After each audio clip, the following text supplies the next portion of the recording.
조금 앞으로 나가도 괜찮죠, 괜찮죠? 예. 사실 와서 깜짝 놀랐는데 어린이들 많아서 너무 놀랐습니다. 그래서 일단 5분 만에 어린이들을 싹 다 재운 다음에 이제 어른들이 하는 얘기를 좀 이제 나눠야 되는 그런 상황이 아닐까.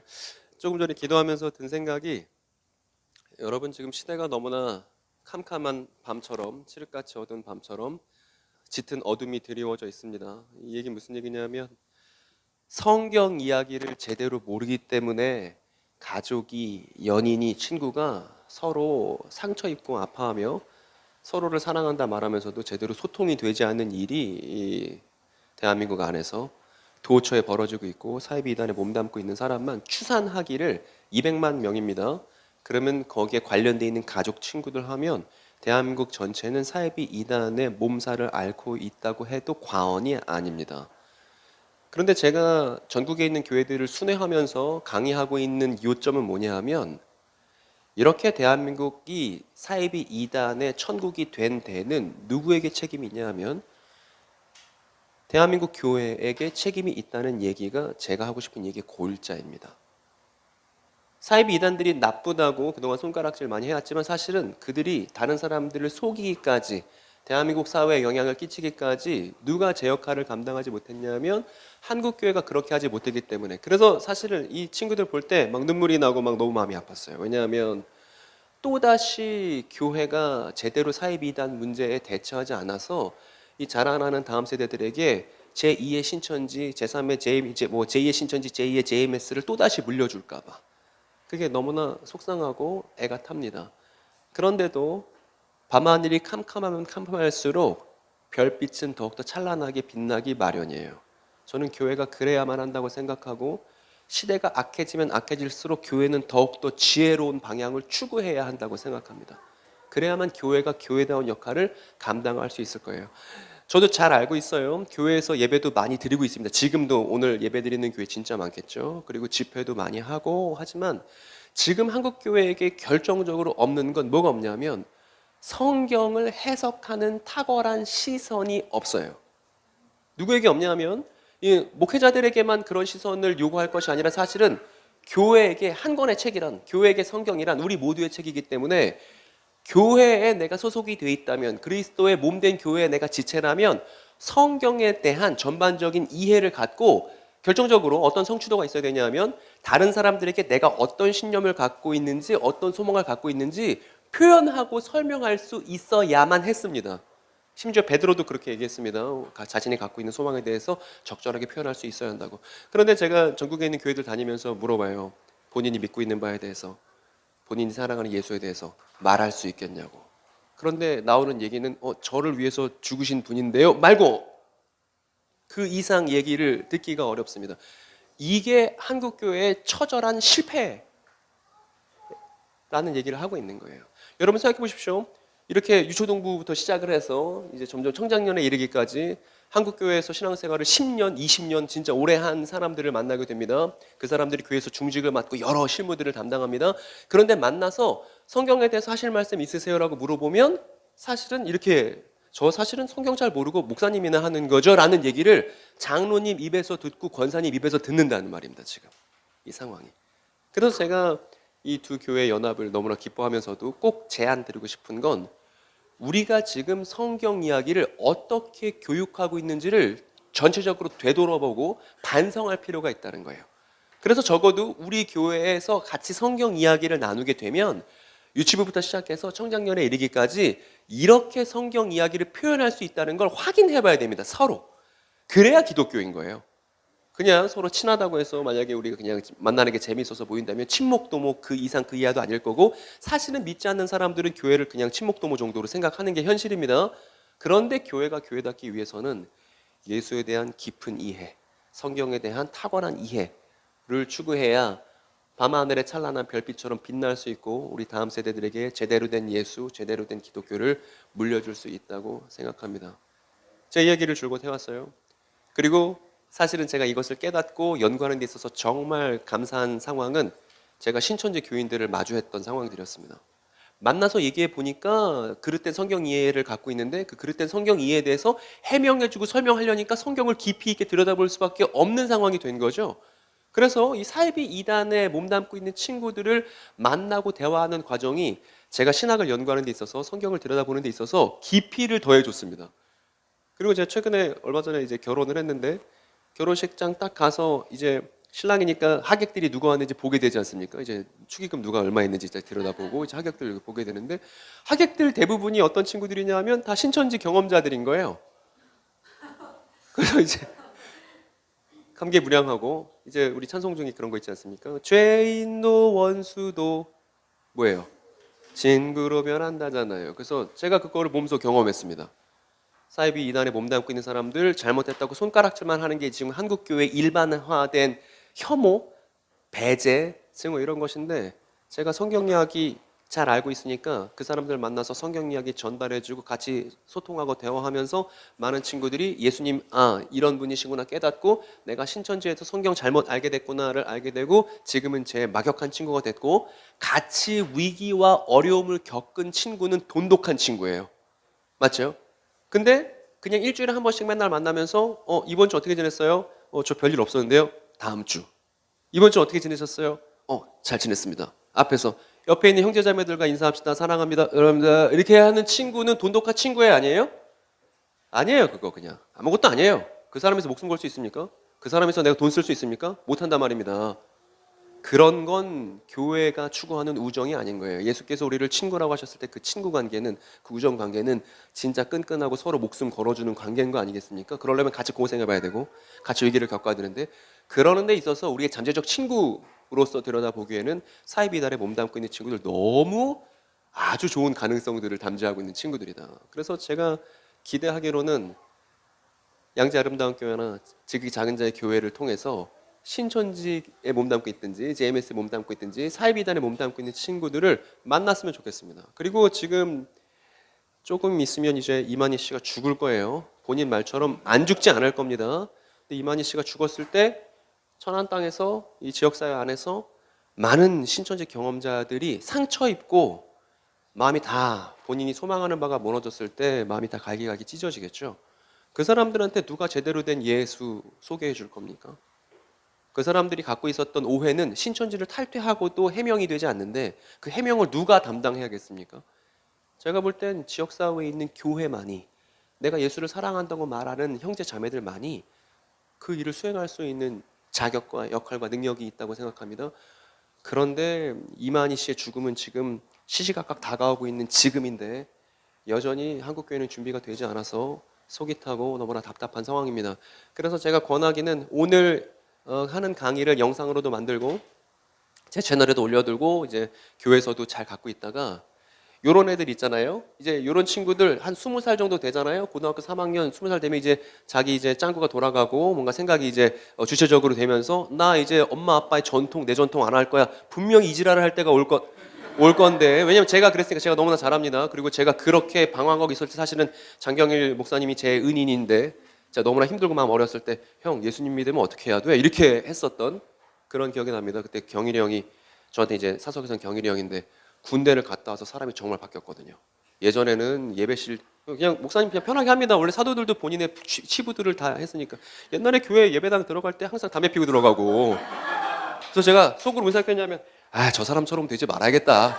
제가 경일이 형한테 생각했던 건 저 사람은 축구 외에는 잘하는 게 없구나라는 생각을 항상 갖고 있었었는데 축구 진짜 잘했거든요. 나머지는 전혀 뭐 잘하는 게 없었습니다. 그래서 별로 그렇게 제가 존경할 게 없다고 생각했던 형이었는데 또 제가 되게 건방진 또 그런 시기를 보내왔기 때문에 그냥 위아래 없이 막 지냈었는데 그러다가 형이 어느 날 군대 갔다 오더니 예수님 믿게 됐다고 하는 거예요. 그리고 사람이 완전 달라졌습니다. 그걸 보고서 진짜 있나? 라고 생각한 모태신앙이 저였는데 그래서 형한테 예수님 진짜 있어? 했더니 진짜 있다는 거예요. 그래서 경일이 형을 따라다니다가 그 이듬해 제가 신학교를 들어갔거든요.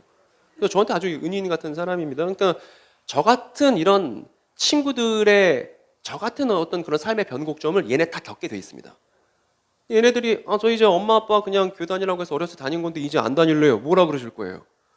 그러면 예수에 대해서 기독교에 대해서 왜 신약 교회가 역사적 교회가 왜 이 땅에 필요한지에 대해서 탁월하고 이해 가능하고 합리적인 설명을 이 친구들에게 들려줘야 되지 않습니까? 근데 그동안 장로님 권사님들이 그렇게 안 했어요. 어떻게 했냐면 그냥 너 과 예배 드려 그냥 설교 시간 때 그냥 교회에 앉아 있으면 내가 정상인 줄 알았단 말입니다. 저도 그랬어요. 그래서 저희 어머니가 제가 머리를 노랗게 하고 다녔는데 저를 맨날 그 교회 예배당 앞에 앉혀놓고서 무조건 앉아 있으면 주일 성수만 하면 되는 줄 알았습니다. 아니 주일을 무슨 주일 성수가 성경에 어디 있습니까? 월화수목금토일 다 주일인데 생활은 개판인데 그냥 예배 시간에 앉아 있으면 괜찮은 줄 알았다고요. 그래서 제가 예배 시간 때 그 꾸벅꾸벅 졸았습니다. 맨 앞자리에서. 그랬더니 담임 목사님 설교하다가 쟤 내보내서 나가라고 뭐 이렇게 했던 적이 있을 만큼 저는 기독교 전통이 너무 싫고 너무 별로고 안 하고 싶었어요. 제가 너무 싫어서 엄마 때문에 어쩔 수 없이 가는 게 너무 싫어갖고 아침에 일찍 나와서 그 위에 놀이터 있는데 놀이터 가서 만화책 보다가 뒤늦게 들어갔다 추석책 말고 가고 이렇게 했던 그런 경험이 이제 이 친구들도 겪을 거라서 너무 좀 이제 마음이 걱정이 되는데 그때 저는 운이 좋은 거예요. 하나님의 은혜가 있었던 거예요. 그때 경일이 형이 저한테 뭔가 합리적인 기독교에 대한 설명을 해준 것도 아니었거든요. 근데 언급교회 하다가 신학교를 들어갔습니다. 제가 신학교를 들어갔어요. 신학교 들어가서도 성경 연구를 열심히 하겠다는 생각을 안 했습니다. 신학생들이 성경 연구할 시간이 오히려 없어요. 과제 하나라 바쁩니다. 저는 또 이제 나이가 좀 차서 신학교를 들어간 상황이라서 다 나이가 어린 친구들이었어요. 저와 함께하는 친구들이. 풀밭에 앉아서 기타 징가징가 하면서 노래 부르고 이렇게 놀고 있으면 정말 행복해요. 너무 좋아요. 그거 말고는 바라는 게 없었습니다. 공부할 생각 안 하고 있었는데 어느 날 학교에서 채플 시간에 채플을 듣는데 제가 신학생인데 너무 공부를 안 한 게 마음에 걸리다 보니까 얇은 책 한 권밖에 안 읽었어요. 그때 구원이란 무엇인가라는 100페이지밖에 안 되는 얇은 책 한 권 읽고서 요거라도 읽어야지 이렇게 하고 있었는데 어느 날 학교 제 총신 나왔는데 총신에서 채플 시간 때 어떤 목사님이 나와서 설교하시더니 어서 많이 들어본 듯한 내용을 얘기하시는 거예요. 가만 듣고 있으니까 제가 유일하게 읽었었던 그 책 한 권, 얇은 책, 그 구원이란 무엇인가라는 걸 읽고 앉아있더라고요. 제가 완전 화가 났습니다. 아니 감히 우리 학교 예배 시간 강단에 목사라는 선생님 양반이 올라와서 책을 읽고 앉았네. 열받아갖고 그날부터 어떻게 했냐면 도서관에 앉아 살았어요. 왜 살았냐면 이제 누가 와서 설교를 할 때 표절하는지 책 읽는지 내가 다 잡아내겠다고. 그래서 도서관에 앉아서 맨날 책을 보는데 제가 뭘 느꼈냐면 제가 모태신앙으로 자라서 너무나 제 몸에 익숙했던 기독교와 제가 책에서 발견했었던 1세기 기독교, 예수와 사도들의 기독교가 이름은 똑같이 기독교인데 완전히 같다고 말하기는 어렵다는 것을 깨닫고 충격에 빠졌습니다. 그러고 나서 충격에 빠진 내용들을 정리하고 교수님한테 물어보고 확인을 하고 그러고 나서 전도사를 나갔어요. 그래서 전도사 나간 다음에 설교를 막 했습니다. 교회에서 계속 쫓겨나는 거예요. 4번을 쫓겨났습니다. 제가 교회에서. 그때는 몰랐어요. 한국교회 문제에 대해서. 근데 저는 저 하나 쫓겨나고 그냥 끝나면 사실 문제가 없을 텐데 이렇게 한국교회가 신학적으로 빈약할 때 성경 연구가 탁월하지 않을 때 이것 때문에 지역사회 전체가 성경과 예수에 대한 그릇된 이해로 아파하고 힘들어한다는 걸 알게 되니까 그냥 가만히 있으면 안 되겠더라고요. 여러분 지금 제가 어떤 문제인식을 얘기하는지 아시겠습니까? 그러니까 제가 오늘 하는 내용들 영상으로 잘 편집해서 정리해 놓을 겁니다. 그러면 이런 친구들 또 보고 해갖고 어른들도 자꾸 봐서 완전히 이해해서 전달 가능한 지식으로 만들어줬으면 좋겠습니다. 꼭이요. 영상으로 남아있으면 언제든지 볼 수 있으니. 그리고 제가 2주 동안 장경일 목사님 아실 거예요. 제가 어제 밤 새벽에도 PPT를 다시 보냈습니다. 2주간 여기에 완전 제 삶을 꽂아놨고 밥 먹는 시간 빼고는 이것만 붙들고 있었습니다. 아주 면밀하게 준비해서 오늘 내용만 잘 이해하면 신천지를 제발 가라고 등을 떠밀어도 갈 수 없게끔 제가 만들 수 있습니다. 제가 대한민국에서 이 얘기를 제일 잘하는 사람이기 때문에. 그리고 더불어 오늘 이야기만 잘 이해를 하면 신약 성경을 보는 새로운 시각을 얻을 수 있습니다. 그래서 전혀 기독교의 희망을 갖지 않고 있던 청년들도 제 강의를 듣고서 나 저거 연구해보고 싶다고. 제가 얼마 전에도 교회 강의 갔다 왔더니 저도 신학을 가겠다고 제가 가지 말고 그냥 집에서 책 읽으라고 얘기했거든요. 여러분도 충분히 강의를 이해하면 소기의 성과, 성경을 보는 새로운 시각을 얻을 수 있으니까 이제 잠이 드는 아이들은 그냥 내비두세요. 깨울 필요가 없습니다. 깨어있는 어른들만 잘 들어서 잘 전달 가능해서 이게 담론으로 형성되면 그만인 거예요. 그래서 잘 들어주셔야 된다는 거. 여러분 전 좀 보십시오. 여러분 반짝반짝한 눈빛 한번 보여주십시오. 시작해도 되겠습니까? 됐습니다. 네, 분위기 좋습니다. 이제 시작하겠습니다. 니는 미리 자도 괜찮아. 먼저 비유에 관해서 이야기를 드리려고 합니다. 비유에 관하여. 오늘 우리가 보려는 건요. 마가복음 4장 딱 한 장만 볼 거예요. 다른 거 볼 것도 없습니다. 마가복음 4장 딱 한 장만 볼 겁니다. 제가 지금 광주도 다녀오고 서울도 다녀오고 전국에 있는 교회들마다 순회하면서 강의하고 있는데 이미 다른 교회들에서 1장, 2장, 3장은 다뤘습니다. 그리고 오늘 이 자리에서는 4장을 다룰 차례가 된 거예요. 이렇게 하는 건 교회 자체, 여러분 전국에 교회가 몇 개 있습니까? 이 우주 전체 교회가 몇 개 있습니까? 교회는 지금 두 교회 모여 있지만 사실은 교회는 예수의 몸된 교회 하나뿐이죠. 교단이 다르더라도 지역이 다르더라도 예수를 주님으로 고백하는 사람들은 하나의 연대를 갖게 됩니다. 그런데 사이비 이단들은 니네 교단 나눠졌으니까 니네 서로 하는 말이 다르니까 서로 다른 사람들이지 다른 진리 말하는 사람들이지 이렇게 한결같이 주장해요. 근데 그게 아니라는 걸 증명하고 싶은 겁니다. 그래서 여타 다른 교회들을 돌아서 3장까지 왔고 오늘 4장 해서 마가복음 한 권 전체를 한국 교회가 교단 교파가 다르더라도 같은 이해를 갖게 만드는 것이 지금 제가 하고 있는 일의 목적입니다. 그래서 1, 2, 3장 다뤘던 것이나 앞으로 다룰 내용들에 대해서 궁금하고 또 이제 어떻게 내용이 진행된 것인지 확인해 볼 필요가 있지 않습니까? 그때는 어떻게 되냐면 유튜브에 종말론 사무소라고 검색을 해서 구독을 누르시면 됩니다. 그리고 구독을 누른 김에 좋아요도 누르면 좋죠. 그 주변에 이제 알려주시면 댓글 달아면 너무 좋습니다. 그래서 제 채널을 통해서 어떤 이야기를 해왔고 앞으로 할 것인지를 여러분들이 확인해 주시는 것이 제가 권해드리고 싶은 사항입니다. 어쨌든 그래서 오늘 마가복음 4장 한 장만 잘 이해해 보고 싶은데 일단 이 그림에서 시작할 겁니다. 마가복음 4장은 어떤 내용이냐면 예수님께서 하나님 나라에 관해서 비유를 들려주시는 내용으로 시작됩니다. 그래서 우리 잘 알고 있잖아요. 어떤 내용이냐면 4가지 밭이 있었는데 밭에 씨를 뿌리고 그 밭의 열매가 어떻게 되는지에 대해서 예수님께서 말씀해 주시는데 그게 하나님의 나라에 관한 비유라는 거예요. 그리고 이때 예수께서 비유 얘기하셨던 그 장소는 갈릴리 호수였고 유대인들은 바다를 몰라요. 내륙에서만 살았기 때문에 그래서 큰 호수도 그냥 바다라고 부르는 것 뿐입니다. 이 갈릴리 호수에 사람들 너무나 밀려오니까 이렇게 배 하나 띄워두고 여 위에서 비유에 대한 얘기를 하셨던 얘기가 마가복음 4장의 초입입니다. 그리고 이 씨 뿌리는 비유 이야기에 대해서는 제가 이미 다른 교회에서 했어요. 그리고 이미 영상도 올라와 있습니다. 그리고 사이비 이단이 말하는 것과 성경이 말하는 것을 제 강의마다 다 면밀하게 비교해 놓고 있기 때문에 앞에 마가복음 4장의 전반부 내용이 궁금하신 분들은 이 영상을 확인해 보시면 제가 2시간 동안 떠든 게 있으니까 여러분들이 면밀하게 확인해 보실 수가 있습니다. 그렇다고 오늘 2시간 한다는 얘기 아닙니다. 너무 긴장 안 하셔도 괜찮습니다. 그 다음에 이어지는 내용들인데 제가 3번역으로 갖고 왔거든요. 한번 같이 읽어볼까요? 예수께서 혼자 계실 때에 예수의 주위에 둘러있던 사람들이 12제자와 함께 그 비유들이 무슨 뜻인지를 예수께 물었다.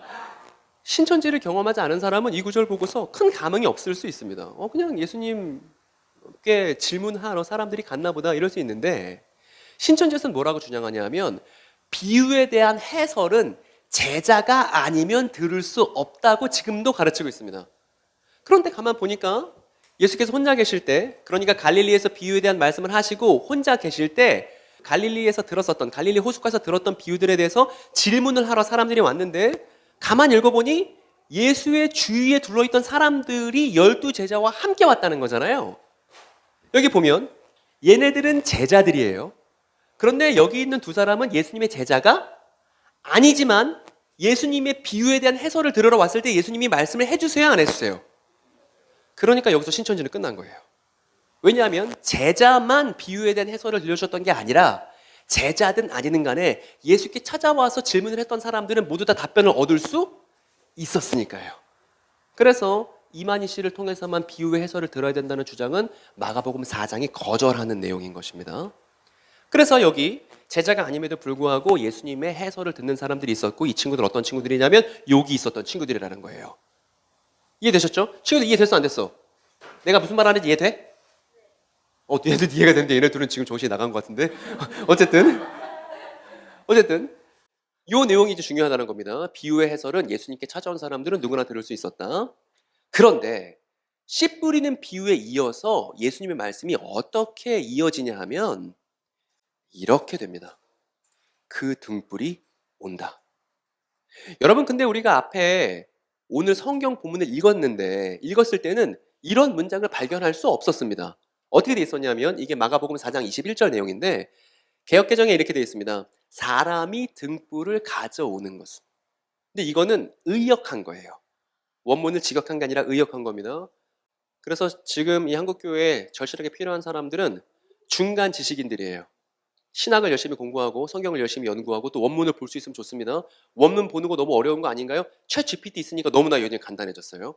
그래서 원문에 있는 것들을 바로 끌어올 수 있으니까 중간 지식층이 있어서 신학에서 성경을 깊이 연구했던 것을 교회로 가져오고, 그래서 교회는 더욱더 신학적이 돼야 되고 신학은 교회를 섬겨야 합니다. 근데 지금은 신학은 신학대로 그냥 학교에서 알아서 굴러가고요. 교회는 교회대로 신학이랑 무관하게 굴러가는 게 이게 아주 결정적인 문제입니다. 그래서 교회에서 교육을 맡은 사람들, 성경에 목사라는 단어는 없어요. 목자만 있는 겁니다. 그리고 목자 옆에 누구도 따라오냐면 에베소서 4장을 보면 교사도 따라옵니다. 교사랑 목사는 같은 거예요. 교육을 담당한 사람들이니까 교육을 담당한 사람들은 훨씬 더 신학적이 될 필요가 있다는 사실을 꼭 말씀드리고 싶습니다. 어쨌든 원문을 직역하면 그 첫 번째 문장이 그 등불이 온다 이렇게 시작된다는 거예요. 그런데 이걸 한번 생각해 봅시다, 여러분. 예수님께서 비유를 말씀하신다고 하실 때 비유는 우리가 한국 사람들이 말하는 비유법일까요? 비유법이 무슨 의미죠? 국어 선생님 계십니까? 선생님. 아니 계시잖아. 전문가 계신데 내가 왜 여기서? 선생님, 비유법이 뭔가요? 우리 다 알 수 있게 좀 얘기 좀 해주세요. 예.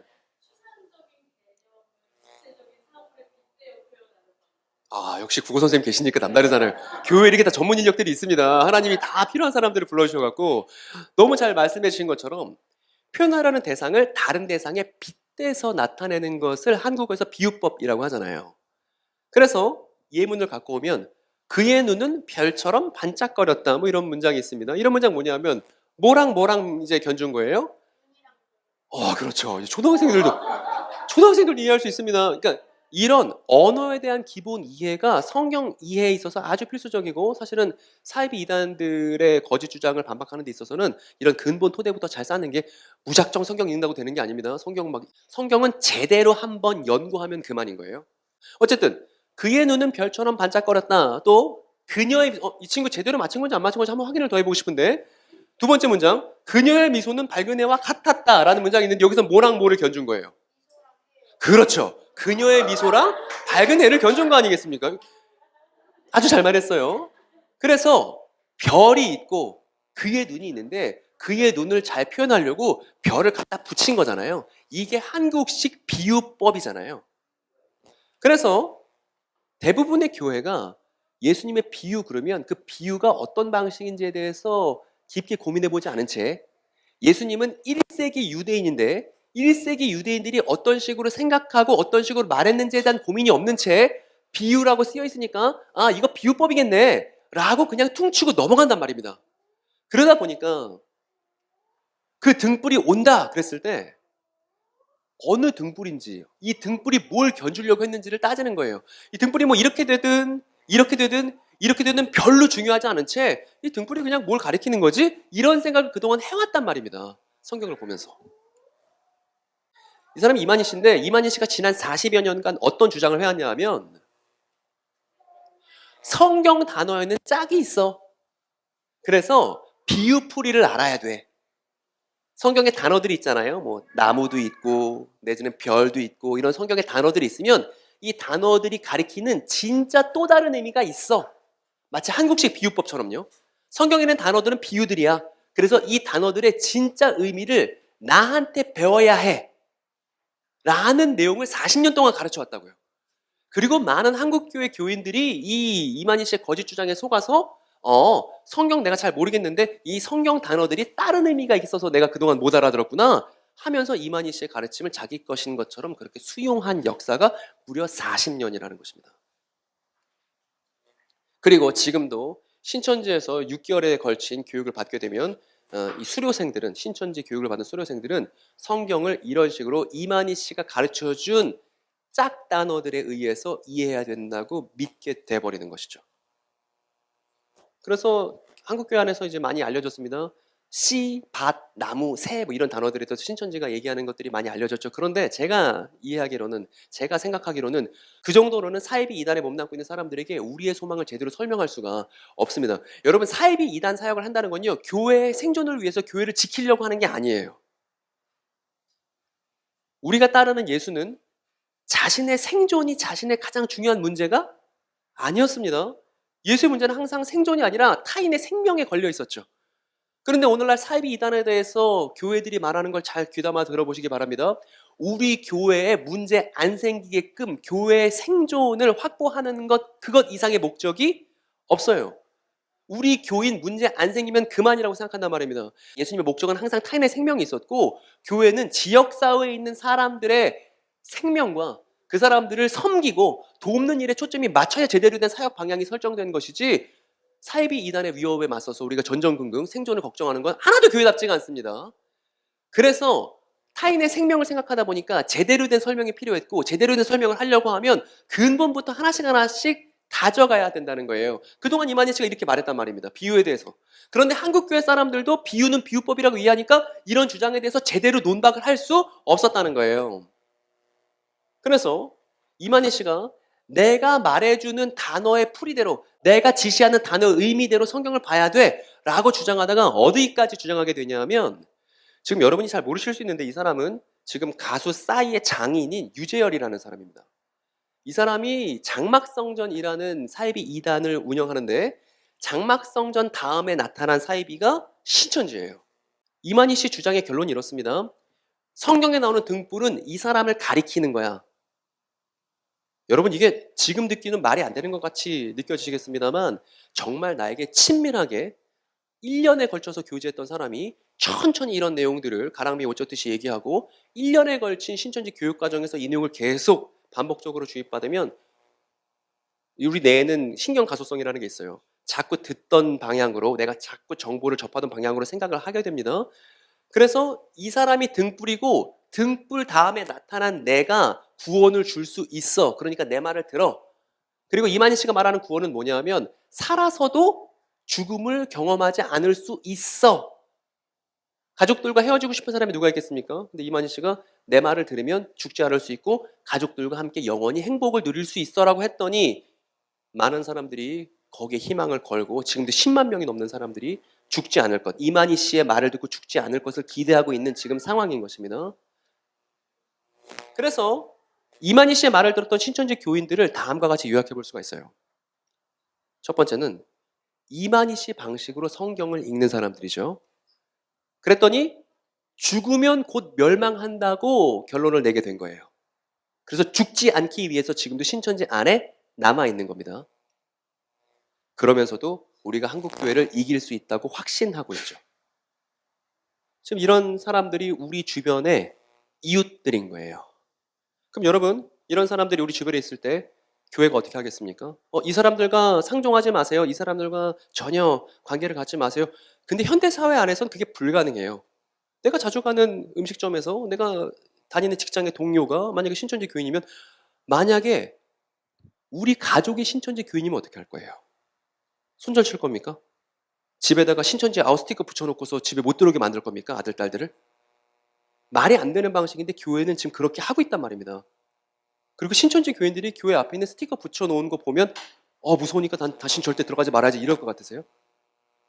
무슨 부적 붙이듯이 사랑과 진실은 다 팽겨쳐놓고 우리의 소망을 진실하게 연구하고 표현하는 거, 그리고 그 사람들을, 배제당한 사람들 따뜻하게 안아주는 거, 이런 거 하나도 생각하지 않고 교회 생존만을 지금 너무나 익숙하게 그쪽으로만 생각하는 게 한국교회 현실이라는 얘기를 다시 한번 드리고 싶습니다. 어쨌든 이렇게 우리가 정의할 수 있는 사람들이 우리 주변에 너무나 많은데, 이 사람들에게 등불의 의미를 제대로 설명해 주고 싶은 거예요. 일단 소결론부터 낸다면 성경에 나오는 비유는요, 한국식 비유법이 아니에요. 전혀 달라요. 왜냐하면 성경을 기록하고 성경을 처음 읽었었던 1차 독자들은 한국이 어디 나라인지도 모릅니다. 한국 스타일과 아주 달라요. 그래서 성경을 볼 때는 반드시, 특히 신약 성경을 볼 때는 반드시 1세기 유대인의 관점으로만 봐야 하는 거예요, 여러분. 다시 따라해보세요. 성경을 볼 때는 1세기 유대인의 관점으로만 봐야 한다. 여러분, 이건 너무나 당연한 건데 이상하게 성경 볼 때마다 적용이 안 되는 일이기도 합니다. 예컨대 미국 사람이라 생각해보세요. 미국 사람한테 얘기를 우리가 미국 사람이 뭘 봤어요. 뭘 봤는데 제비를 본 겁니다. 근데 제비가 다리가 부러져 있고 치료 흔적이 있어요. 그리고 입에다 뭔가 씨를 물고 있네. 미국 사람이 그런 제비를 보면 그 제비가 무슨 의미인지 알겠어요? 모르겠어요? 알 길이 없어요. 그래서 제비가 다리가 부러졌는데도 열심히 사네. 이럴지 모르겠습니다. 그 제비의 제대로 된 의미를 알려면 누가 되어야 되냐면 조선 사람이 돼서, 조선 사람의 입장이 돼서 흥부와 놀부 서사를 알기 전까지는 그 제비의 의미를 절대 모르는 거죠. 마찬가지입니다. 우리가 1세기 유대인의 입장이 돼서 유대인들이 어떤 이야기를 갖고 있는지를 알지 못하면 성경에 나오는 대상들은 절대 제 의미를 드러내지 못하는 거예요. 특히 요한계시록은 더더욱 그런 책입니다. 그런데 그동안 교회가 자신의 입장으로, 내 입장으로 큐티는 열심히 했는데 1세기 유대인의 입장으로 성경을 연구한 적은 없는 거예요. 성경을 피면 다 내 얼굴만 보입니다. 내 입장만 보여요. 그래서 성경을 거울 보듯이 본 겁니다. 맨날 들여다봤자 누구 얼굴밖에 안 보여요? 내 얼굴밖에 안 보여요. 근데 성경은 거울로 보면 안 되고 창으로 봐야 되는 거예요. 어떤 창? 샌들 신고 모래 폭풍을 맞으면서 실제로 팔레스타인 땅을 걸으셨던 예수와 그를 따르는 사도들의 현장으로 돌아가지 않으면 성경은 제대로 된 의미를 우리에게 내놓지 않는다는 말입니다. 그리고 이거는 설교로는 할 수 없는 거예요. 여러분 30분밖에 안 되는 설교에서 뒤에 적용도 해야 되는데 언제 유대인의 역사를 연구하고 못해요. 설교로는. 설교라는 게 아니라 교회가 면밀하게 성경을 연구하려고 따로 시간을 갖지 않으면 이 성취도는 달성이 불가능하다는 걸 말씀드리고 싶습니다. 어쨌든 성경의 비유는 한국식 비유법이 아닌데 여러분 이건 히브리어인데 이걸 마샬이라고 읽습니다. 마샬. 그리고 여기 있는 건 히랍어인데 구약 성경은 히브리어로 쓰였고요. 그리고 신약 성경은 히랍어로 쓰였는데 이건 파라볼레라고 있습니다. 이 단어를 번역해서 비유라고 한 거예요. 그런데 이 두 단어들은요. 뜻이 대단히 방대합니다. 속담이라 번역할 수 있고 격언이라 번역할 수 있고 비유라고 번역할 수도 있고 창작 이야기로도 번역할 수가 있습니다. 그래서 학자들이 뭐라고 말하냐면 이 단어들을 정의하기가 너무나 광범위해서 어려울 지경이다라고 말하는 번역이 어려운 단어들이 비유라고 단촐하게 이렇게 번역이 된 거예요. 어쨌든 제가 아주 쉽게 어린이들도 이해할 수 있게 아주 쉽게 말씀드릴게요. 뭐냐 하면 비유는요. 정의하기는 어렵지만 이렇게 설명하면 우리가 제대로 이해할 수 있을 겁니다. 비유는 이야기 A가 있어요. 그리고 이야기 B가 있습니다. 그래서 그냥 한국식 비유법처럼 단어와 단어가 1대1 대응하는 정도가 아니라 단어와 단어가 짝이 되는 정도가 아니라 두 개의 거대한 이야기가 흘러가고 있으면 비유라고 불러요. 그래서 어떤 이야기를 들려주는데 그 이야기 뒤에 또 다른 이야기가 이렇게 흘러가고 있는 겁니다. 그러면 그걸 비유라고 말할 수 있다고요. 이렇게 말하면 어려우니까 예시를 갖고 왔습니다. 새 번역보다 제가 번역한 게 더 정확할 거예요. 이거 한번 같이 한번 읽어볼까요? 시작. 일찍이 하나님께서 아브라함에게 말씀하시기를 이삭 안에서 너에게 그 씨가 불릴 것이다. 아브라함은 죽은 이들로부터 일으키는 하나님이라 여겼기 때문입니다. 바로 이 때문에 비유 안에서도 그는 돌려받았습니다. 이게 우리가 갖고 있는 성경에는 이삭을 돌려받았다고 되어 있지만 사실은 원문에는 이삭이 안 나와 있습니다. 그래서 씨를 돌려받았다고 할 수도 있고 이삭을 돌려받을 수도 있다고 할 수 있는 번역을 그렇게 두 갈래로 할 수 있는데 여러분 이 히브리서 본문을 보니까 히브리서 기자가 이거 비유라고 얘기를 해놨네요. 비유는 두 가지 거대한 이야기가 흘러간다고 말씀드렸죠. 이 짧은 구절 안에 두 개의 큰 이야기가 지금 흘러가고 있습니다. 어떤 이야기가 여러분 발견되세요?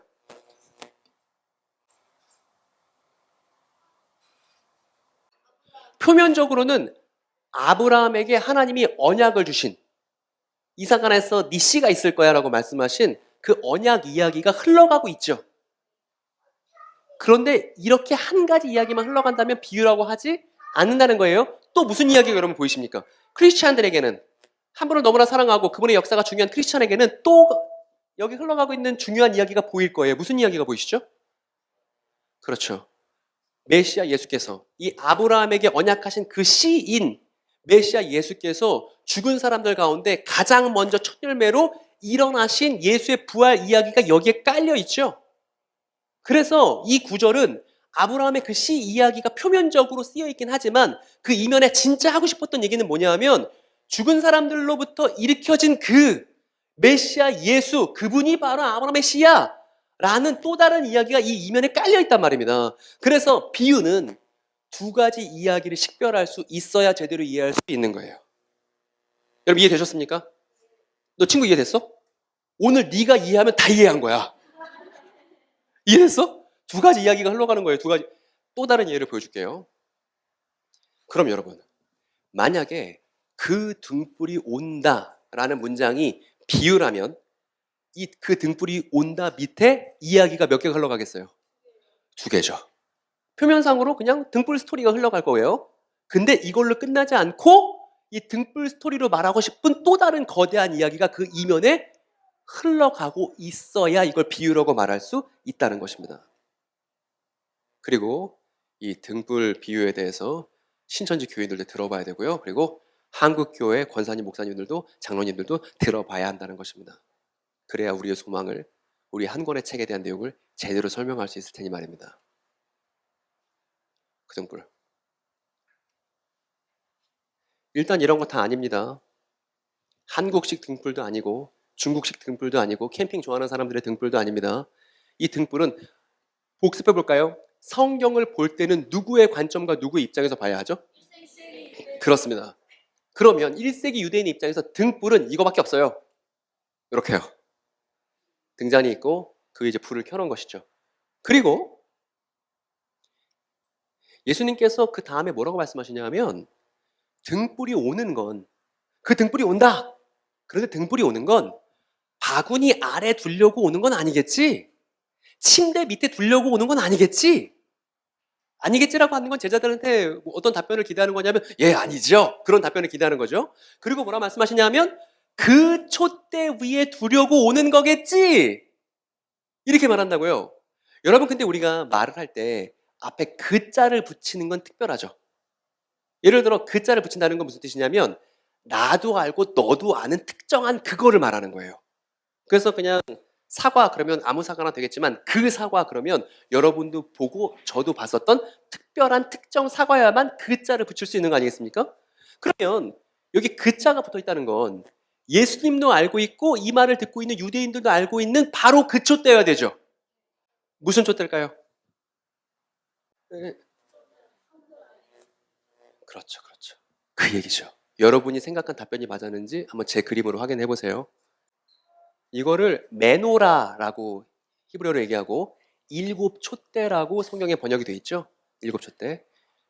이것에 좀 더 자세히 말씀드리면 이 일곱 촛대는 성전에 두는 것이죠. 성전에서 이 성전을 밝히기 위해서 켜놓는 것이 일곱 촛대인 것입니다.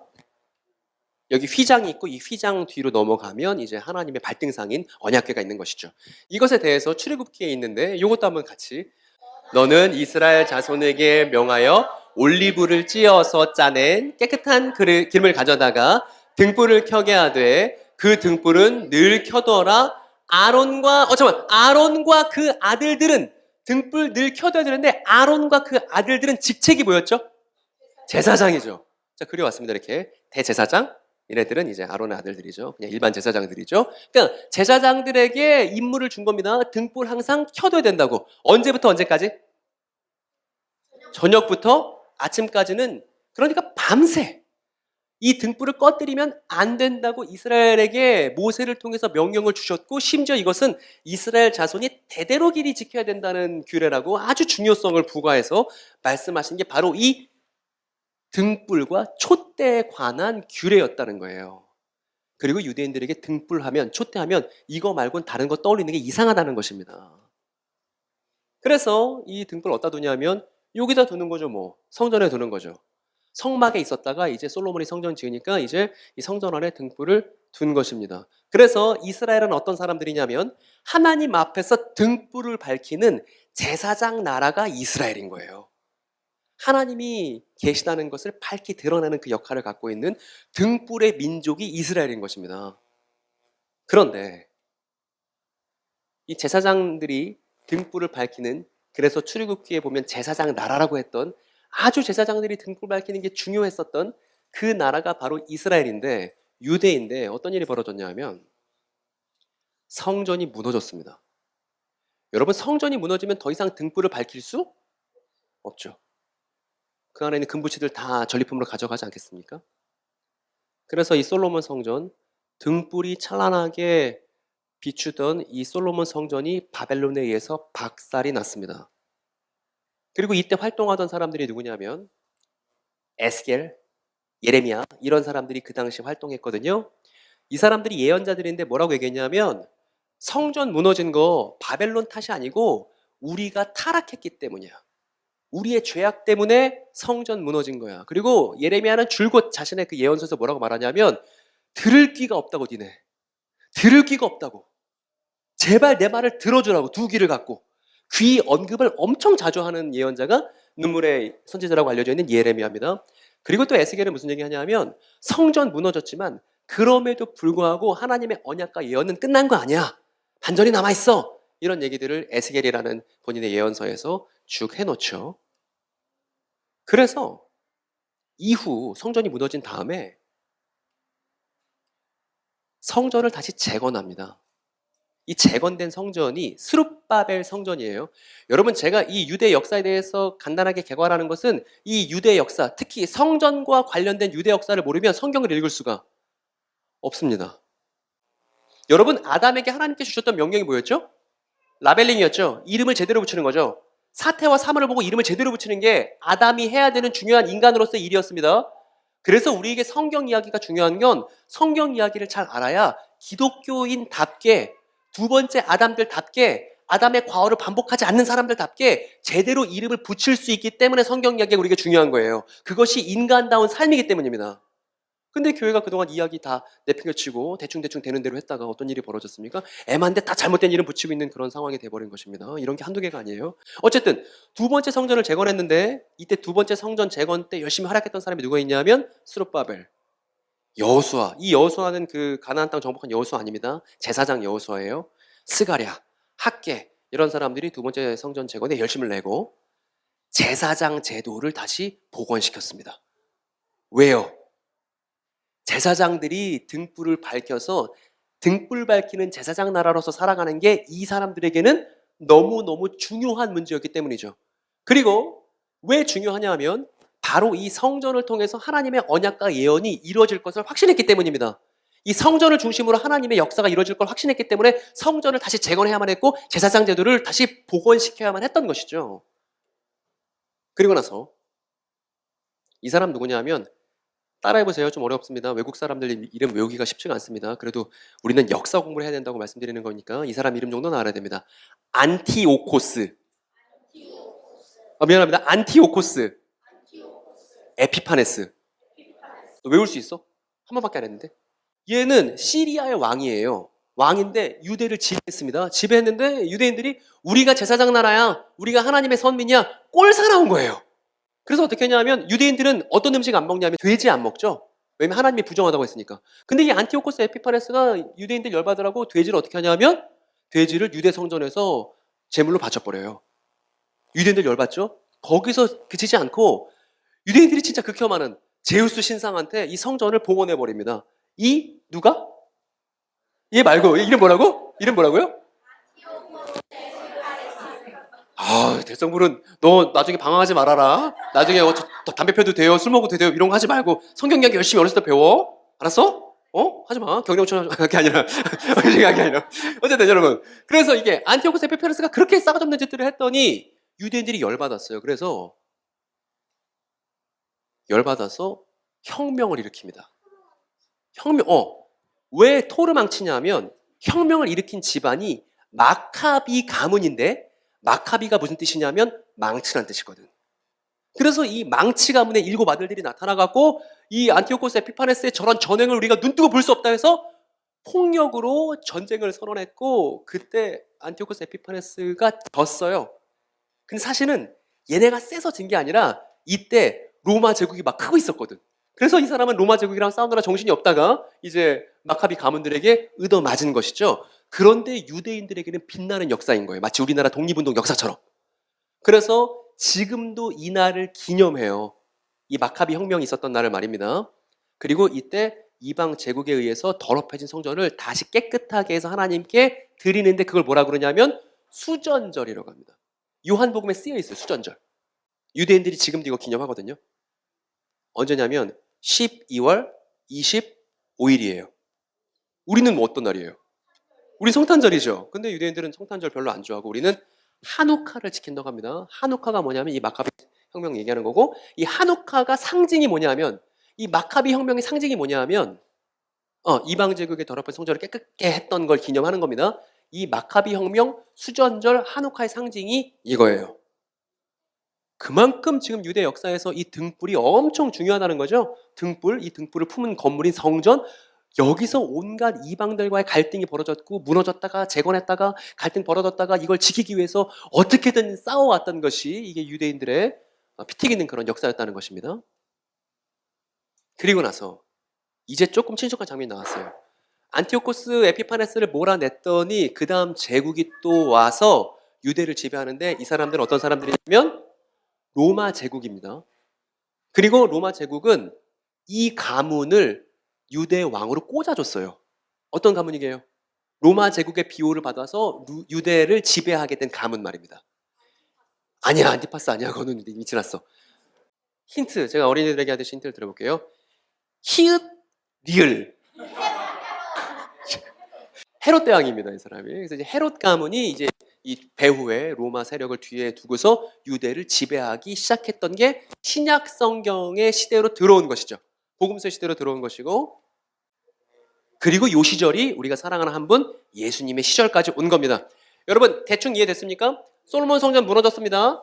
다시 재건했습니다. 재건해도 여전히 이스라엘은 포로죠. 유대는 포로죠. 그래서 마카비 혁명 일어나서 한번 깨끗하게 했는데 깨끗하게 한 것도 소용없이 다시 로마가 우르르 와갖고 성전 국가인 이 유대를 지배하고 있는 상황에 예수께서 오셨다는 겁니다. 그리고 나서 예수께서 말씀하시기를 그 등불이 온다. 그 등불이 온다. 그러면 이 유대 역사를 온몸으로 겪어온 상황 끝에 그 등불이 온다고 했으면 여기서 이 말을 듣는 당대 1세기 유대인들이 등불이 뭐지? 형광등인가? 무슨 등인가? 이럴 리 만만하다는 것입니다. 무슨 생각했겠어요? 7등대가 다시 근데 지금 성전은 로마의 지배를 받고 있는데 우리 로마의 지배를 받고 있는데 지금 비참한 상황인데 예수님이 등불이 온다고 말씀하셨으니까 저분은 다윗의 후손이고 메시아니까 마카비 혁명 때처럼 다시금 이방 민족들을 몰아내고 성전을 깨끗게 해 주시겠구나라고 충분히 상상할 수 있었을 거라는 거예요. 이해되셨죠, 여러분? 물론 예수님이 저런 등불, 저런 성전을 말씀하신 건 아니지만 말입니다. 그래서 표면상으로는 등불을 등경 위에 갖다 놓는, 등불을 촛대 위에 갖다 놓는, 그래서 유대 역사 이야기를 모르면 그냥 일상생활 얘기하는가 보구나 라는 이야기가 표면상 흘러가지만 그 이면은 어떤 이야기가 흘러가고 있냐면 이건 비유이기 때문에 유대 역사 이야기가 흘러가고 있다는 것입니다. 그래서 유대 역사기를 알면, 유대 역사 이야기를 알면 예수의 비유의 이야기가 쉽게 이해되는 거예요. 이만희 씨가 풀어줘서 이해되는 게 아니라, 훌륭한 목사님이 풀어줘서 이해되는 게 아니라 유대의 역사를 알기만 하면 예수님의 말씀을 제대로 우리가 이해하고 파악할 수 있다는 것입니다. 이게 교회 교육의 내용이 돼야 된다는 거예요. 그래서 이 등불이 온다고 말씀하신 다음 예수께서 하시는 말씀이 의미심장한 겁니다. 이걸 한번 읽어볼까요? 시작! 드러나기 위한 것 외에는 감춰진 것이 없어. 감춰진 것은 오히려 드러나려고 오는 거야. 여러분 이제 어떠세요? 느낌 오시나요? 이 얘기를 당대 제자들과 유대인들은 어떻게 들었겠습니까? 예수님이 성전에 대해서 뭔가 사건과 일을 저지르시려나 보다. 저 로마 제국을 몰아내고 진짜 예루살렘의 회복을 갖고 오시려나 보다. 라고 이해했을 법하죠. 그죠? 그리고 예수님의 이 등불 이야기가 요 발언으로 이제 일단락이 나거든요. 만일 누군가 들을 수 있는 두 귀를 갖고 있다면 그 사람은 들을지어다. 예수님이 이 말씀을 자주 반복하시거든요. 또 요한계시록에서도 이 같은 문장이 있죠. 여러분, 이 내용을, 질문입니다, 여러분. 1세기 유대인이 이런 문장을 듣는다면 누구를 떠올렸을까요? 그렇죠. 성전 무너질 것을 경고하고 성전 무너진 다음에는 비참한, 여러분 예레미야가 진짜 개고생했습니다. 막 이스라엘 사람들의 딱이 맞고요. 막 진흙구덩이에 막 던져지고 엄청 고생했습니다. 왜냐하면 성전 무너질 거라고 예언했기 때문에. 유대인들에게 성전은 무너지면 안 되는 거잖아요. 근데 성전 무너진다고, 유대 망한다고, 하나님 앞에 죄악을 범했기 때문에 하나님께서 이제 유대를 이 땅에서 쫓아내실 거라고 얘기했다. 고생 엄청 했던 사람입니다. 그리고 이 사람 고생하면서 들을 게 있는 약 30년 동안 이 얘기를 해요. 제발 좀 들으라고. 제발 좀 돌아오라고. 근데 유대인들 전혀 들을 기가 없는 상황에서 예언했던 사람이 예레미야이기 때문에 이 얘기를 들으면 유대인들은 예레미야의 고생, 뭐랑 관련된 고생이죠? 성전 무너진다고 경고했다가 겪었던 예레미야의 고생을 1세기 유대인들은 떠올릴 수밖에 없다는 겁니다. 그러면 예수님의 말씀이 쭉 나오니까 등불로 시작해서 성전 얘기를 지나서 성전이 붕괴할 수 있다고 이런 얘기들로 충분히 뒤에 배경들이 깔려 있다는 걸 우리가 확인해 본 겁니다. 그래서 그 등불이 온다. 예수께서 말씀하신 등불이 온다. 이 메시지는 등불이 촛대에 올라오는 이야기와 더불어서 성전에 얽힌 유대 이야기를 알아야만 해명이 될 수 있다는 걸 다시 한번 강조드리고 싶습니다. 그럼 여러분, 이제 예수님 말씀의 진의를 확인할 시간입니다. 유대인들이 어떻게 오해했는지는 우리가 확인했는데 그럼 예수님이 진짜 뭘 말씀하려고 하셨는지에 대한 확인이 남아있는 것이죠. 그리고 오해가 있어야, 당대 유대인들의 오해가 있어야 우리가 예수님을 제대로 이해할 수 있습니다. 혹시 그 수능시험 보셨던 세대는 오답 노트 같은 거 아실 겁니다. 내가 왜 오답 썼는지를 잘 이해해야 다음에 정답을 찾을 수 있거든요. 마찬가지로 복음서에 온통 유대인들의 오해가 기록되어 있는 건 예수님을 제대로 이해할 수 있는 모판의 역할을 하기 때문입니다. 그래서 유대인들이 어떻게 본인들의 역사 안에서 예수를 오해하게 됐는지에 대한 이해가 필요한 거예요. 오해가 있어야 이해도 있기 때문에. 그래서 사이비 이단 경험자들 좋죠. 성경에 대해서 오해하고 있잖아요.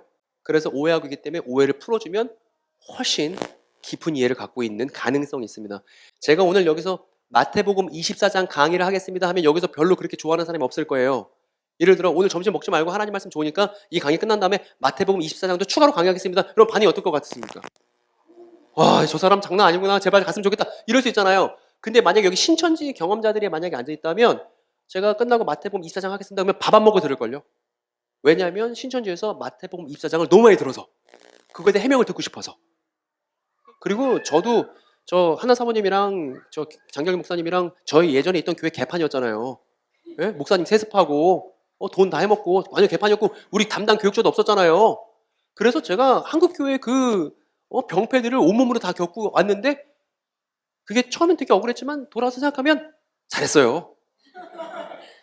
그 그지 같은 거를 잘 겪었어요. 그걸 겪어서 그러면 안 되는구나를 이제 경험적으로 체득한 거니까. 오해가 이해를 위한 초석이라는 말씀을 드리고 싶습니다. 어쨌든 여러분 그 다음 내용입니다. 그 다음 내용 보니까 여기 조금 문장이 어렵거든요. 천천히 한번 잘 이해하려는 마음으로 한번 읽어봅시다. 여기부터 시작. 너희들이 무엇을 듣는지에 주목해라. 너희들이 듣는 것을 측량하는 것 안에서 너희들이 측량될 것이고 그것이 너희 앞에 놓일 것이다. 즉 그것을 가진 그에게는 주어질 것이다. 그리고 갖지 못한 자는 가진 자에 의해서. 이게 배경을 모르면 무슨 얘기인지 도통 알 수가 없는데 배경을 알면 이해할 수 있습니다. 당장 예수님이 저 성전 박살난다. 니네 싹 다 망한다. 로마에 의해서 그렇게 멸망당할 거. 니네 계속 로마랑 미워하고 로마에 대한 적의를 품고 원수라고 생각하는 로마 사람들을 니네가 그렇게 적의를 품고 증오를 품으면 니네 로마랑 같이 망하게 될 거야. 이런 얘기들을 예수님께서 나중에는 직접적으로 하시지만 사역 초기에는 직접적으로 할 수가 없어요. 십자가 지시는 때를 밀물썰물 조율하는 그 뱃사공처럼 잘 조율하시는 분이기 때문에 때로는 귀신 들린 사람들이 예수님이 어떤 분이신 정체를 밝히더라도 너 가만히 있어 라고 하고 이야기를 비유를 이렇게 은유적으로 말씀하시지만 이거를 노골적으로 말했다가는 예수님이 사역을 다 못했을 겁니다. 이것도 뒷이야기를 알면 예수님께서 무슨 말씀하는지 알 수 있습니다. 여기서 단서가 되는 건 뭐냐면 여기 측량이라는 단어예요. 여러분 성경에서 측량이라는 단어가 나오면 뭐랑 관련되는 줄 아세요? 측량 말입니다. 요한계시록에도 그렇고 예언서도 그렇습니다. 측량이라는 단어가 나오면 항상 뭐랑 관련되어 있냐면 성전과 관련이 돼 있어요. 그래서 이렇게 말씀하시는 겁니다. 니네 지금 등불 얘기 들었는데 무슨 얘기를 듣고 있는지 잘 생각해봐. 근데 니네가 어떻게 생각하는지에 따라서 니네가 성전을 어떻게 이해하느냐에 따라서 그 성전이 너희에게 주어질 거고 너희들은 그것에 의해서 판단될 거야. 니네가 성전에 대해서 어떻게 생각하는지 주의해야 돼. 그 얘기가 이 얘기란 말입니다. 이 사람 누구냐면 스가랴예요. 스가랴가 환상 속에서 뭘 보냐면 하나님의 천사가 이렇게 말합니다. 스가랴야, 하나님께서 예루살렘을 사랑하시기 때문에 시온이 예루살렘이니까요. 예루살렘으로 돌아오셨고 이제 측량줄을 늘려서 하나님의 집인 성전을 재건하실 거야 라고 말해. 재건하실 거야, 성전을. 이렇게 얘기하는 대목이 스가랴에 나옵니다. 성전 재건하는 거 나왔죠? 그리고 또 뭐 나왔죠? 측량 나왔죠? 측량줄 내려서 어떻게 했냐면 환상 속에서 예루살렘의 성전이 무너져 있는 상황인데 성전을 재건하는 걸 방해하는 이 뿔들을 망치 갖고 와서 부시고요. 그 다음에 측량줄로 측량을 하는 거예요. 이렇게요. 그리고 재건된 성전의 환상을 보게 됩니다. 성전 짓죠? 그리고 이 재건된 성전이 있는 예루살렘이 사람들과 가축들의 생명으로 마치 창세기에서 하나님께서 많은 생명들을 넘치도록 지으셨던 것처럼 생명의 풍성함으로 넘치게 되고 또 그리고 하나님께서는 어떻게 해주시냐면 스스로 불성벽이 되어서 이 예루살렘을 보호해 주시겠다고 하는 내용이 스가랴에서 나온다고요. 이거를 모르는 유대인은 없단 말입니다. 그러니까 하나님께서 예루살렘을 지키실 것이고 성전을 재건하실 것이고 하나님은 그 성전의 하나님이라는 생각을 다 하고 있단 말입니다. 이사야가 이사야서 2장에서 말하는데 뭐라고 말하냐면 성전이 회복되면 예루살렘이 전 세계의 으뜸 도시가 되어서 많은 이방인들이 그 예루살렘으로 배우러 찾아온다는 거예요.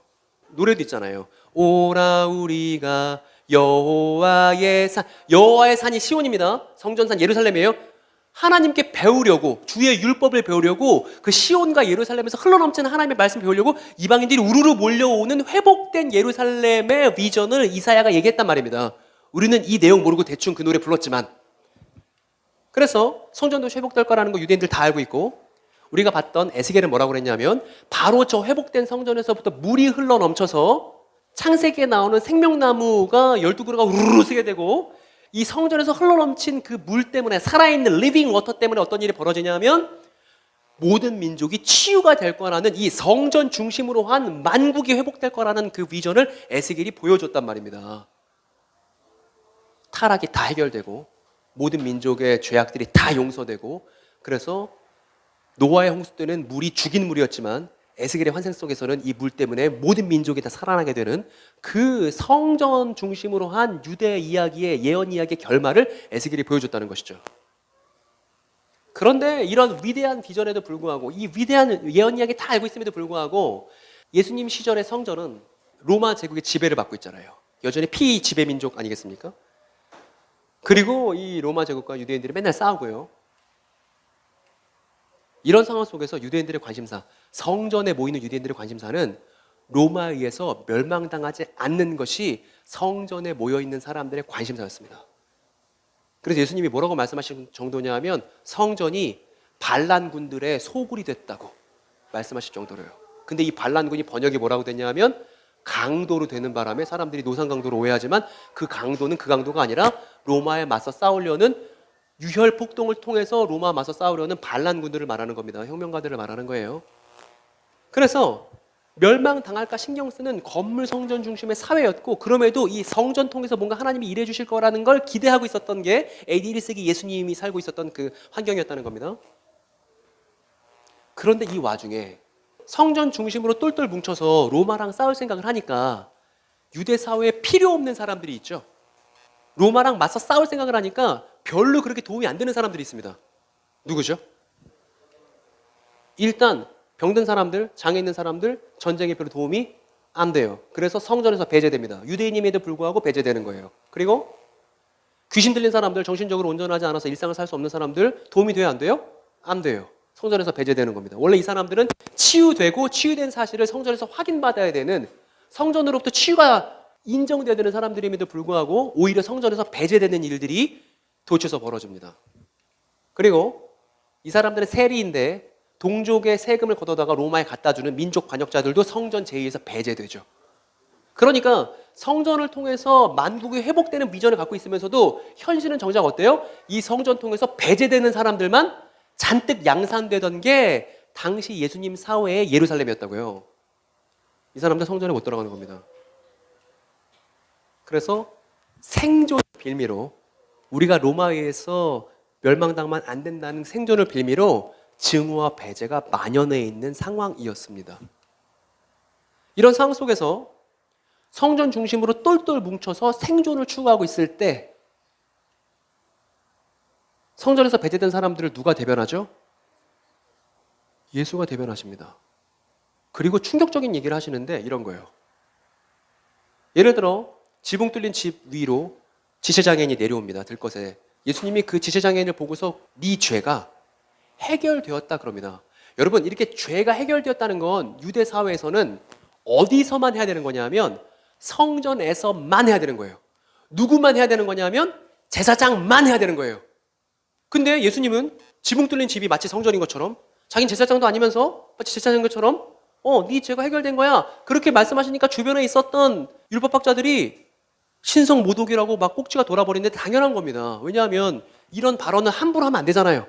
성전에서 제사장만 하는 발언이잖아요. 근데 예수는 마치 본인이 성전보다 권위가 더 큰 사람인 것처럼 행동하니까 유대인들이, 당대 건물 성전 중심의 유대인들이 예수를 오해하게 되고 궁금하게 되고 때로는 열받으며 갈등이 발생하는데 마치 오래된 천에다가 새로운 천을 기운 것처럼 옆에가 터져나가고 오래된 그 가죽 부대에다가 새로운 포도주를 들이부어갖고 가죽 부대가 터지는 것처럼 예수를 중심으로 유대 사회 안에서 온갖 갈등과 어려움들과 곤란한 장면들이 생기는데 왜 그런 거냐면 예수가 마치 자신이 걸어다니는 성전처럼 행세하고 있기 때문입니다.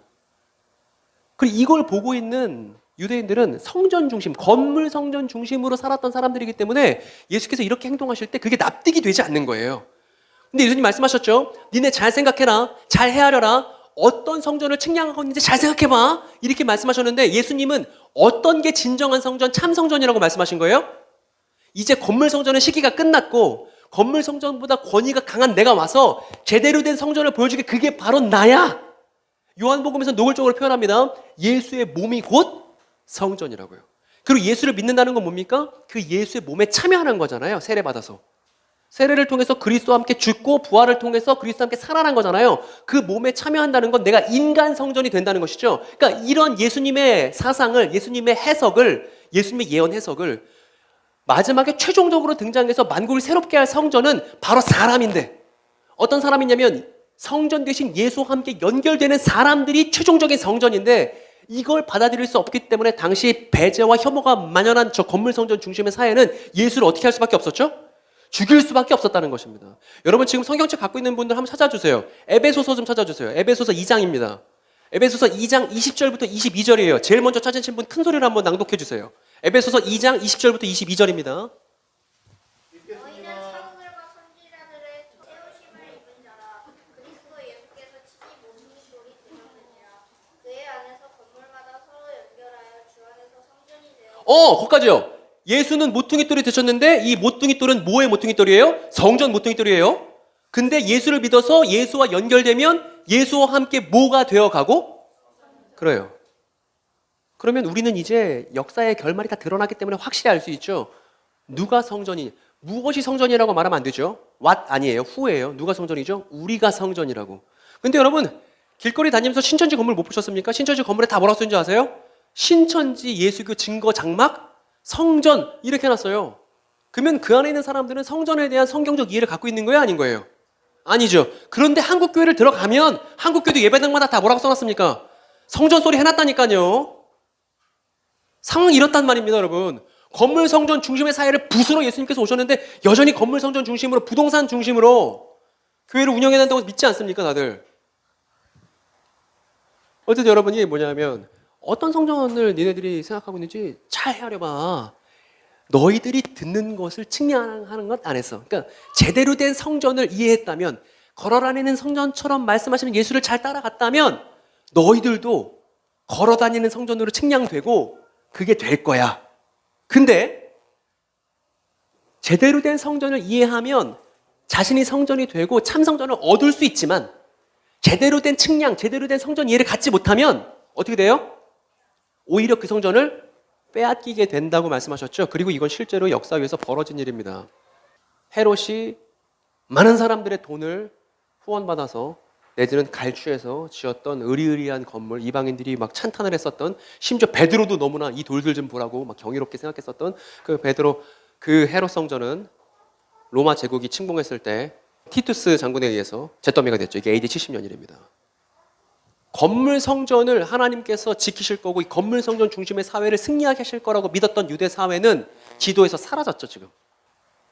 그러니까 예수님 하신 얘기는 농담이 아니었고 예수께서 이 말씀을 하시고 딱 한 세대 만에 벌어진 일이 이 AD 70년 성전 붕괴의 일이었다는 겁니다. 그럼 여러분, 건물 성전은 무너졌습니다. 그러면 참 성전은 남았을까요? 참 성전은 그 성경 이야기 명맥을 이어갔을까요? 그걸 확인해 보는 일이 오늘 마지막 태제입니다. 그 다음 예수님 이야기가 백미예요.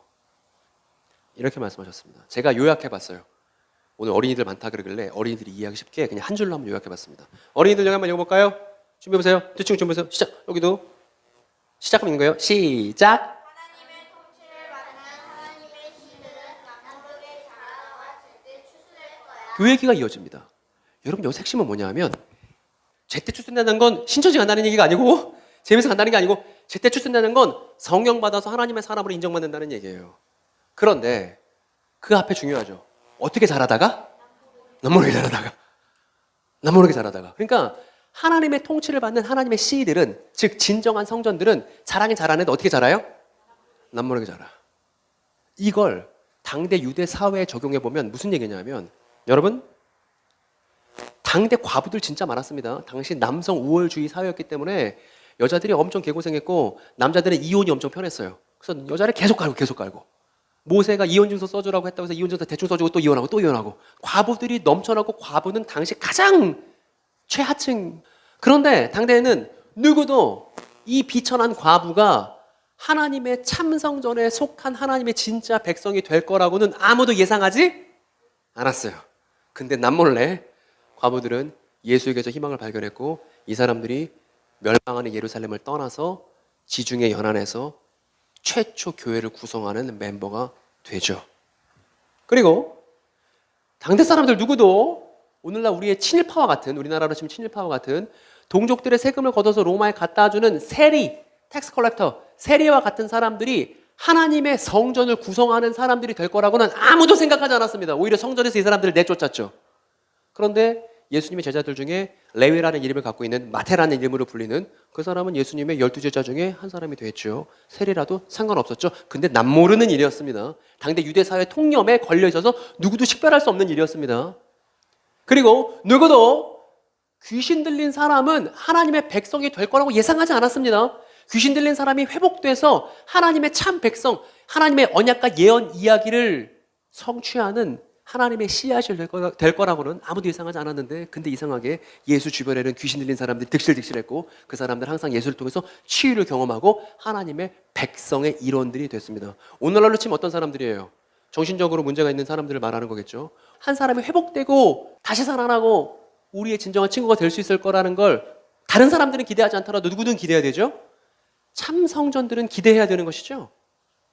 그리고 누구도 당대 병 걸린 사람들은 저주 걸린 사람이라고 생각해서 성전에서 멀리 떨어져 있어야 되는 사람이라 생각했지, 병 걸린 사람들이 하나님 성전의 구성원이 될 거라고는 아무도 예상하지 않았습니다. 이 사람들을 찾아다닌 건 오직 누구밖에 없냐 하면 예수밖에 없었죠. 예수님의 제자들 되게 불쌍하죠. 어느 날 언급결에 예수님 믿으면 좌의정 우의정 할 줄 알고 아주 그냥 부자 될 줄 알고 예수님 따라다니다가 예수님 따라다니기 시작한 날부터 제자들이 밤잠까지 설쳐가면서 맨날 했던 건 뭐예요? 맨날 병든 사람 만나고 맨날 귀신 들린 사람 만나고 맨날 과부들 만나고 그 사람들 뒤치다거리 했던 것이 공생의 3년 반 동안 했던 모든 일인 거죠. 왜 그러냐면 비천하고 힘든 사람들을 돌보는 것이, 그것이 곧 교회됨이기 때문입니다. 근데 오늘날은 교회가 문턱이 너무 높아요. 적어도 행복한 가정을 이루고 있는 중산층 가정들이 쉽게 들어올 수 있는 게 교회가 됐지, 힘들고 어려운 사람들은 사실은 교회 찾기가 망설여지는 시대가 됐습니다. 예수님 잘못이겠습니까? 그리고 하나 더요. 당대 어린이들은 하나님 백성이 될 거라고 아무도, 어린이들은 그냥 가축인 거예요. 사람 취급도 못 받았던 겁니다. 근데 그 어린이들을 번쩍 안아주시고 자신에게 오는 걸 막지 못하게 하시고 어린이를 극상으로 높이 평가해 주신 분이, 누구든지 하나님 나라에 들어가려면 어린이처럼 된다고 말씀하신 분이 예수님이셨잖아요. 그러니까 여기 남모르게 자라다가 무슨 뜻입니까?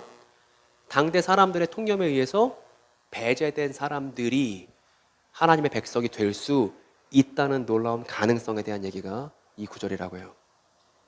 그리고 당대 사람들 누구도 맨날 그냥 뱃놀이나 하고 있고 그물일질이나 하고 있는 어부들이 하나님의 말씀을 이해하고 연구해서 예언의 성취를 기술하게 되는 하나님의 사도가 될 거라고는 생각하지 않았을 겁니다.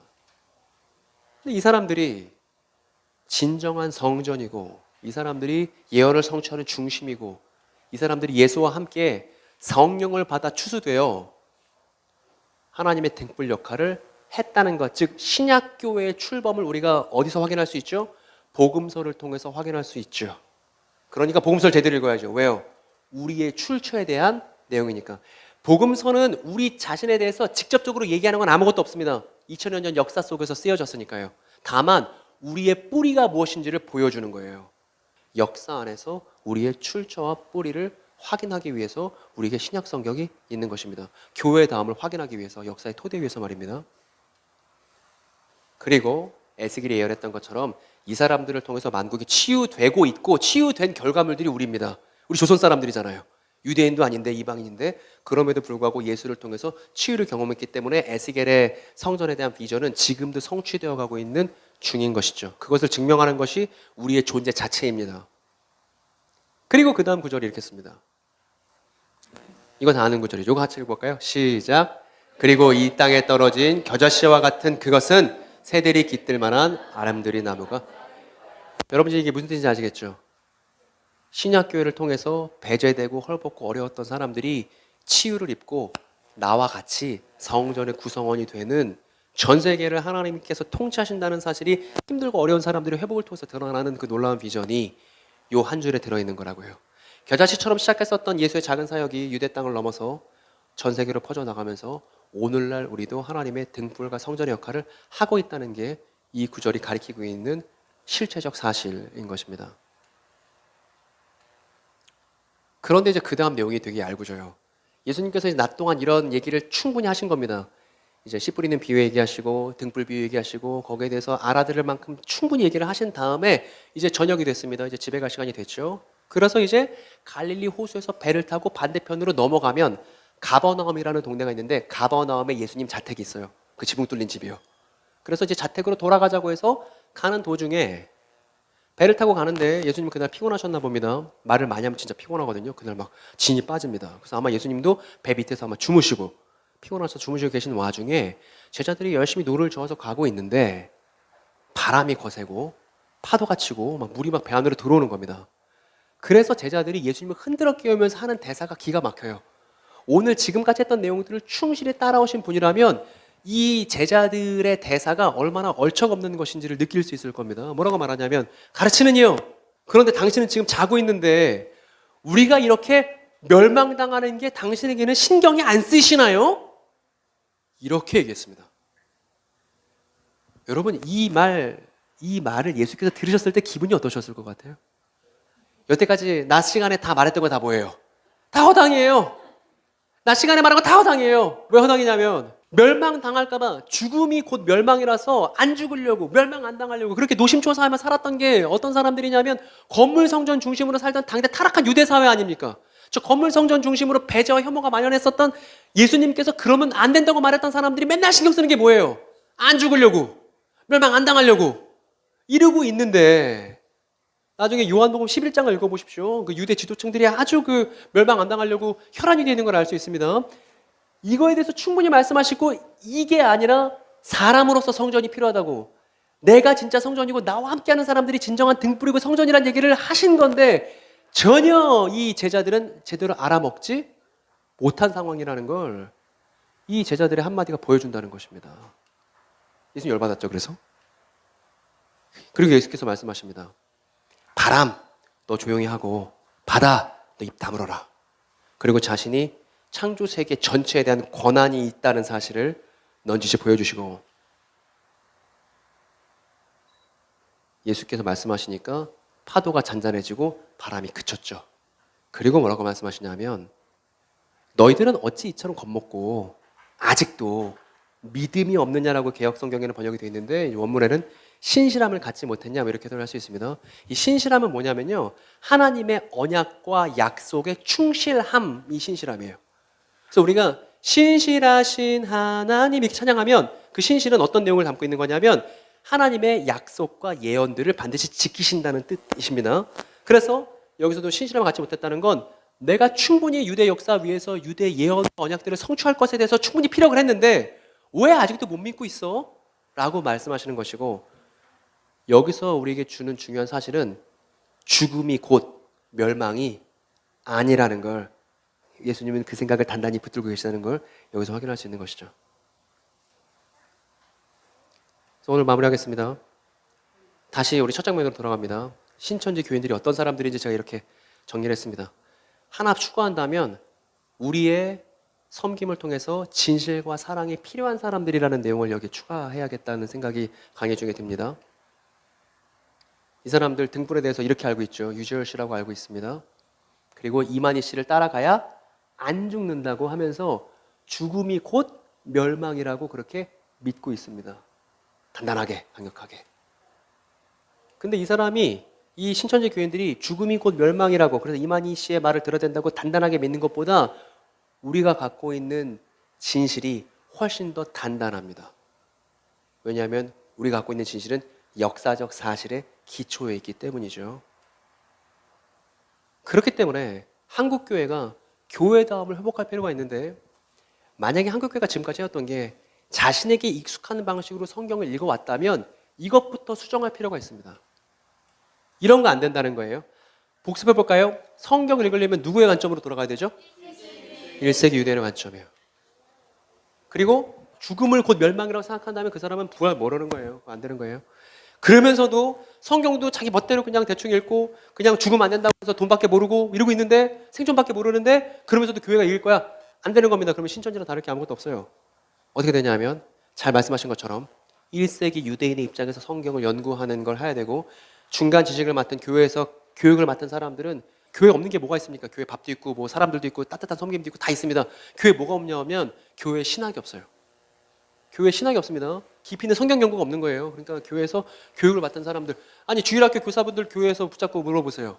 성경 얘기 제대로 할 수 있나?